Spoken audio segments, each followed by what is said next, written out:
বাংলাদেশে এখন থেকে যে কোনো শিশু নির্যাতন হলে তাকে 15 দিনের মধ্যে প্রকাশ্যে মৃত্যুদণ্ড দিতে হবে। এটি এটি বাস্তবায়ন করতে হবে। এটি আমি আবার পক্ষ থেকে আবারও দাবি রাখলাম এবং এই দাবির জন্য আমরা রাজপথে আছি। আপনাদেরকে যারা বাসায় বাসায় বসে আছেন তাদেরকে বলছি যে আমরা যখনই ডাক দিব আপনারা রাস্তায় নেমে আসবেন। বন্ধ করতে হবে এই সন্ত্রাসীদের ডেরা। আমাদের দেশ হতে পারে না। বাংলাদেশ এত খারাপ পর্যায়ে যায়নি, এত নিকৃষ্ট পর্যায়ে যায়নি।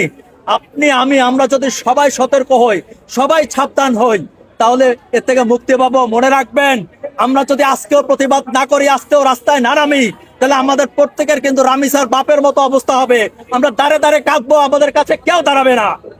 আমি ব্যক্তিগতভাবে বলি, যারা সন্তানের পিতা আছেন, তাদের সন্তানকে যদি এই দেশে বাঁচাতে হয়, নিরাপত্তা দিতে হয়, আমাদের রাস্তায় নামতে হবে, প্রতিবাদ করতে হবে এবং আমাদের প্রতিবাদ করে বেঁচে থাকতে হবে। আমি এই দাবিটি আপনাদের মিডিয়ার মাধ্যমে সবার কাছে করলাম যে আমাদের সকল সন্তানদের নিরাপত্তার স্বার্থে আপনাদেরকে, সারা বাংলাদেশের মানুষকে, সকল পিতাদেরকে বলি এই দাবির সাথে একাত্ম প্রকাশ করেন।